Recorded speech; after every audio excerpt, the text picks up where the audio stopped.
વર્ષોથી suicide point તરીકે કુપ્રસિદ્ધ રહેલા ભરૂચ અંકલેશ્વરને જોડતા નર્મદા મૈયા બ્રિજ પર હવે આપઘાત નિવારક સુરક્ષા કવચ ઉપલબ્ધ થશે। વહીવટી તંત્ર દ્વારા ₹1.55 કરોડના ખર્ચે બ્રિજની બંને બાજુ સેફ્ટી નેટ લગાવવાનું કામ શરૂ કરવામાં આવ્યું છે।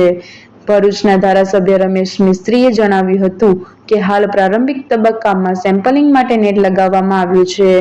જો ડિઝાઇનમાં ફેરફારની જરૂર જણાશે તો સુધારા બાદ આગામી 10 દિવસમાં મટીરીયલની ચકાસણી પૂર્ણ કરી સંપૂર્ણ નેટ લગાવાશે। અગાઉ સામાજિક આગેવાનો અને નાગરિકોએ બ્રિજ ઉપર સેફ્ટી ગ્રીલ લગાવવાની માંગ સાથે રજૂઆત કરી હતી। હવે કાર્યવાહી શરૂ થતાં લોકોએ વહીવટી તંત્રનો આભાર વ્યક્ત કર્યો છે। નર્મદા મૈયા બ્રિજ પર અનેક વખત નર્મદા નદીમાં ઝપલાવી આપઘાતના બનાવો બન્યા છે। સુરક્ષા નેટ લગાવવાની આ પહેલથી આવા બનાવોમાં ઘટાડો થશે તેવી અપેક્ષા સાથે નાગરિકોમાં રાહતનો માહોલ જોવા મળ્યો છે।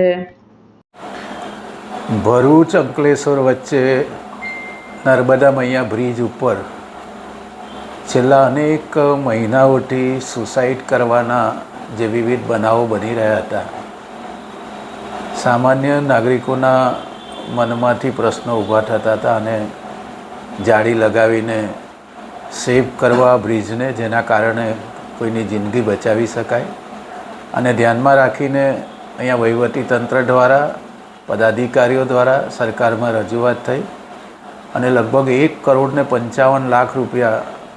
માતબર રકમથી આ કામનો હવે પ્રારંભ થવા જઈ રહ્યો છે।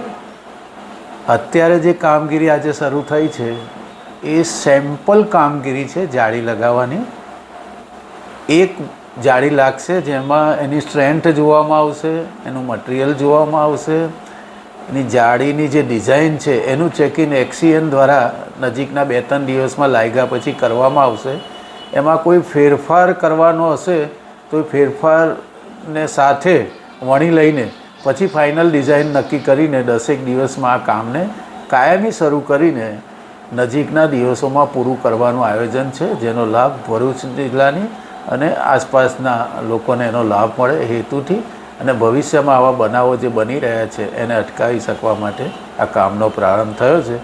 ફરીથી હું કહું છું કે આ એક સેમ્પલ સાઇઝ છે, એમાં મટીરિયલ ચેક કરવામાં આવશે, એની ડિઝાઇન ચેક કરવામાં આવશે, એની મજબૂતાઈને પણ ચેક કરવામાં આવશે, અને પછી એક્સીએનના સુપરવિઝન પછી 4-5-6 દિવસ પછી આનું કામ કાયમી ધોરણે શરૂ કરવામાં આવશે। જે એજન્સીને કામ આપવાનું છે એની પ્રક્રિયા પૂરી કરીને એને કામનો વર્ક ઓર્ડર આપી દેવામાં આવ્યો છે।